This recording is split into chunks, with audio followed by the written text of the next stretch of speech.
Ya, Alhamdulillah wassalatu wassalamu ala Rasulillah. Ya, pada kesempatan kali ini kita akan membahas bagaimana kejadian Isra, yaitu mukjizatnya Rasulullah Shallallahu Alaihi Wasallam, yaitu Al Isra dan Al Mi'raj. Di beberapa momen kejadian yang ada di dalam hadis itu semua menafikan apa yang diyakini oleh orang-orang Wahabi.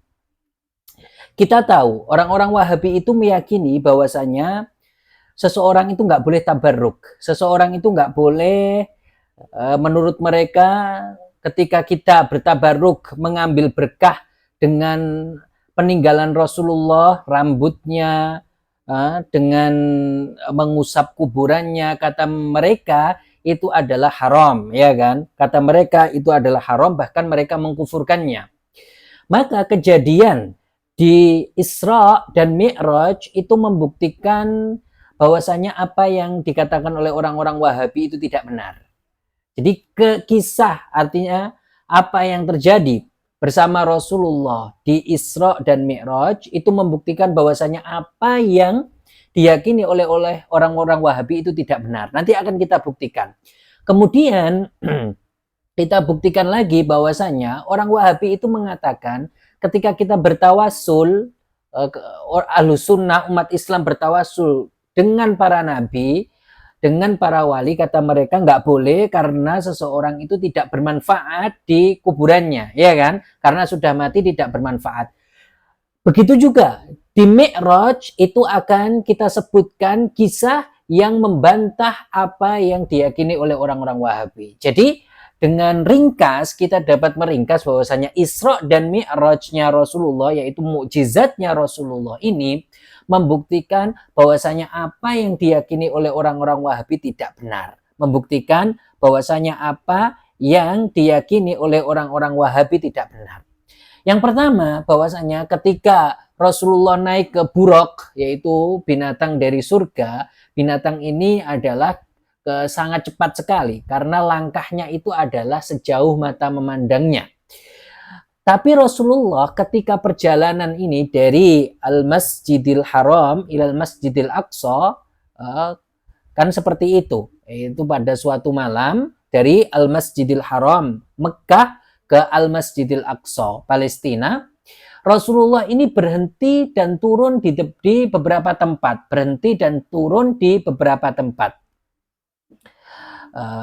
bahwasanya di situ disebutkan hatta balagna ardon zata nakhlin fa'angzalani faqala salli fasallaitu. Saya menaiki Buraq bersama, ketika itu ditemani oleh malaikat Jibril, kemudian oleh malaikat Jibril disuruh turun di sebuah tempat yang di situ ada kurmanya, kemudian disuruh sholat di situ. Kemudian kita melanjutkan lagi, tsummarokibna faqal atadri aina sholait. Kemudian malaikat Jibril mengatakan, apakah kamu tahu di mana kita sholat? Di mana kamu sholat? Qultu Allahu a'lam. Qal sholaita bi Yathrib. Kamu telah sholat di Yathrib. Sholaita bi Tayyibah. Kamu telah sholat di Tayyibah. Fangtolaqat tahwi bina yaqa'u hafiruha haitsu adraka tarfuha thumma balagna ardon. Kemudian sampai lagi di sebuah daerah. Faqala inzil. Kemudian malaikat Jibril mengatakan turunlah. Fanazaltu thumma qal salli fasallaitu thumma raqibna faqal atadri aina sallaita. Kemudian saya turun. Nah, Rasulullah turun dan disuruh untuk sholat. Kemudian Rasulullah Shallallahu Alaihi Wasallam sholat. Kemudian ditanya oleh Jibril, kamu tahu di mana engkau itu sholat? Kemudian Jibril mengatakan sholaita bituri Saina. Kamu sholat di Tur Saina haitsu kallamallahu azza wa jalla Musa alaihi salam, yaitu tempat di mana Nabi Musa mendengarkan kalam Allah yang zati, bukan huruf bahkan suara. Tsumang talaqat tahwi bina yaqa'u hafiruha haitsu adraka tarfuha. Tsumma balagna ardon badat lana kusur. Kemudian kita sampai lagi, kata Rasulullah, di sebuah tempat. Naik lagi, kemudian sampai lagi di sebuah tempat. Faqal ingzil fanazaltu faqal salli Fasallaitu thumma rakibna qal atadri aina sallaita qultu Allahu a'lam, suruh salat lagi. Kemudian setelah itu naik lagi, setelah itu ditanya, kamu tahu di mana kamu itu salat? Kemudian Rasulullah menjawab tidak tahu. Kemudian Jibril mengatakan sallaita bi baiti lahmin haitsu wulida Isa alaihi salam. Kamu salat di Baitul Lahm sekira Sayyiduna Isa itu dilahirkan. Tsumang talaqa bi hatta dakhalnal madinata min babihal yamani fa'ata qiblatal masjid farabata bihi dabatahu wa dakhalnal masjida min babin fihi tamilu syamsu wal qamar fasallaitu minal masjidi haitsu sya'allah. Ini semua, ini kan hadis ya. Ini semua menunjukkan bahwasanya apa yang dilakukan oleh Rasulullah turun di tempat-tempat barokah. Ini kan tempat barokah kan? Tempat yaitu Madinah, kemudian tempat di mana Nabi Isa dilahirkan, tempat di mana Nabi Musa mendengarkan kalam Allah yang azali. Itu kan tempat-tempat yang barokah. Itu semua menunjukkan apa? Bolehnya seseorang bertabaruk, mengambil barokah. Kalau enggak, kenapa Rasulullah sholat di tempat itu? Kalau tidak karena di situ tempat yang barokah, iya kan? Begitu. Kalau enggak, kenapa Rasulullah sholat di situ? Tentu karena tujuan bertabaruk dengan tempat-tempat yang di situ, tempat-tempat yang mubarakah, tempat-tempat yang pernah di situ ada para nabi, Nabi Musa, Nabi Isa, iya kan? Kalau tidak, kenapa Rasulullah oleh Sayyiduna Jibril disuruh untuk turun? Hal ini membuktikan bahwasanya itu semua adalah tempat yang mubarak. Rasulullah sholat di situ, dan itu menunjukkan bahwasanya bolehnya seseorang itu mengambil berkah dari peninggalan-peninggalan orang soleh. Oleh karena itu kita kan mengambil berkah. Lalu orang-orang Wahabi, apa yang mereka katakan terhadap ini? Hadis ini diriwayatkan oleh Muslim. Hadis ini diriwayatkan oleh Imam Muslim. Apa yang dikatakan oleh orang-orang Wahabi berdasarkan ini? Nah, itu. Kan orang-orang Wahabi mengatakan bahwasanya haram orang bertabarruk, haram orang mengambil berkah dari para nabi, dari orang soleh, mengusap kuburan, itu haram menurut mereka. Lalu apa yang mereka jawab terhadap hadis tentang Isra ini? Begitu juga di Mi'raj. Di Mi'raj Rasulullah ketika naik ke langit, lihat, kan Rasulullah Mi'raj itu dari Al-Masjidil Aqsa kemudian naik ke langit pertama, kedua, ketiga sampai ke langit ketujuh, ya kan? Kemudian apa yang terjadi? Tsumma araja bina ila samai fastaftaha Jibrilu faqila man anta qal Jibril qil wa man ma'aka qala Muhammad qil wa qad bu'itsa ilaih fafutiha lana fa idza ana bi Adam farahhaba bi wa da'ali bi khair.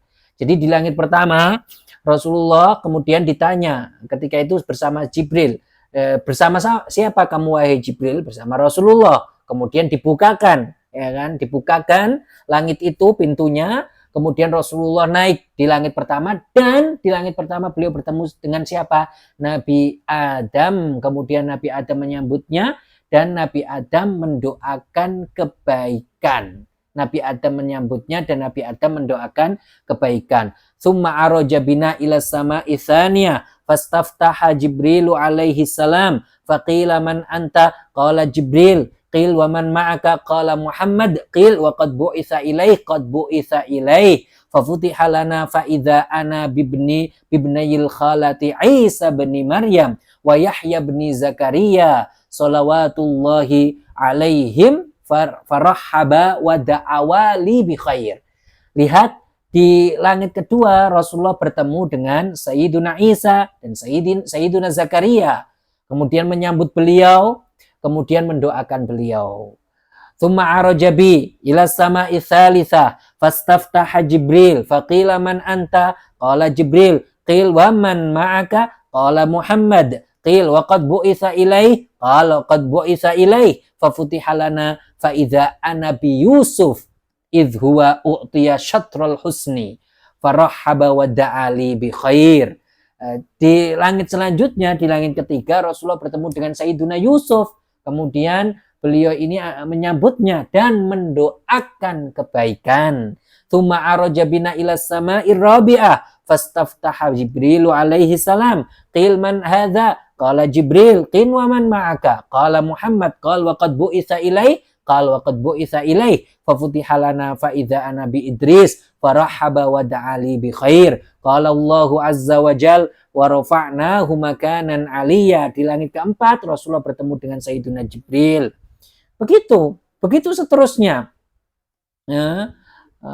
Di langit keenam Rasulullah bertemu dengan Harun, Sayyiduna Harun. Begitu.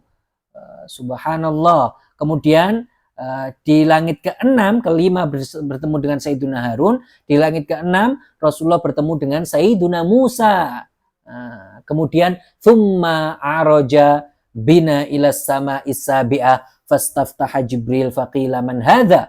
Qala Jibril. Qila wa man ma'aka? Qala Muhammad. Qil wa qad bu'itsa ilaih. Qala wa qad bu'itsa ilaih. Fafutiha lana fa idza ana bi Ibrahim. Di langit ketujuh Rasulullah bertemu dengan Sayyiduna Ibrahim. Begitu. Kemudian Allah Subhanahu wa taala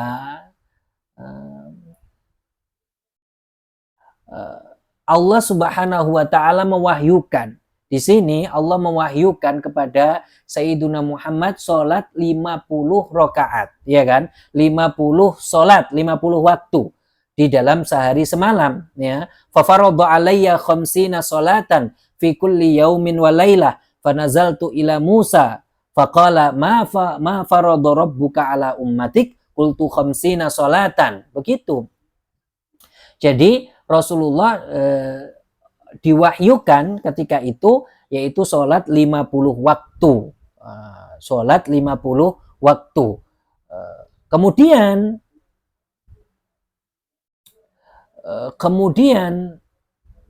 beliau bertemu dengan Sayyiduna Musa, bertemu dengan Sayyiduna Musa.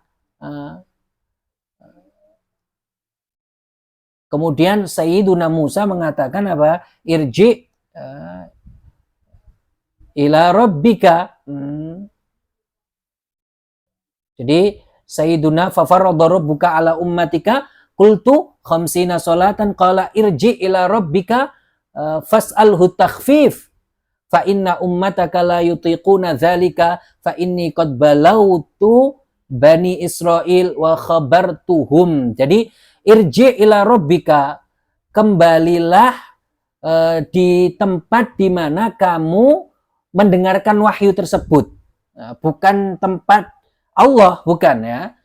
Jadi Sayyiduna Musa menyuruh Nabi Muhammad untuk kembali ke tempat di mana Rasulullah itu mendengarkan wahyu, ya kan? Kemudian bukan tempat Allah karena Allah Subhanahu wa taala Maha suci dari bertempat. Kemudian disuruh untuk meminta keringanan, berdoa meminta keringanan. Akhirnya diringankan sampai 5 rakaat atau sampai 5 waktu. Sampai 5 waktu sholat, iya kan? Hal ini menunjukkan apa? Hal ini menunjukkan semua ini, kejadian ini, semua dalil-dalil yang kita sebutkan dari Rasulullah didoakan oleh para nabi sampai bertemu Nabi Musa, kemudian Nabi Musa menyarankan beliau untuk meminta keringanan, ya kan? Ini semua membuktikan bahwasanya para nabi, seorang yang soleh itu bermanfaat bagi orang yang meninggal, walaupun mereka itu sudah bermanfaat bagi orang yang hidup, walaupun mereka itu sudah meninggal dunia. Walaupun mereka sudah meninggal dunia. Maka di sini jelas salah orang-orang Wahabi yang mengatakan, kenapa kalian tawasul dengan orang yang meninggal? Orang meninggal itu tidak bermanfaat. Kata siapa? Kata siapa? Mereka tidak bermanfaat. Dan ini, lihat Nabi Musa, manfaatnya sangat luar biasa bagi umat Islam, bagi umatnya Nabi Muhammad, ya kan? Begitu. Rasulullah Shallallahu Alaihi Wasallam bersabda, hayati khairun lakum, tuhditsuna wa yuhdatsu lakum, wa wafati khairun lakum, tu'radu alayya a'malukum fama wajadtu min khairin hamidullah wa ma wajadtu ghaira dzalika astaghfartu lakum. Jadi hidupku baik bagi kalian, kematianku juga baik bagi kalian. Kenapa? Karena disampaikan kepadaku amal kalian. Kalau itu adalah baik, maka akan aku bersyukur kepada Allah. Jadi kalau tidak baik dari amal-amal kalian selain kebaikan, maka saya akan memohonkan ampun untuk kalian kepada Allah. Lihat, berarti apa? Bermanfaat.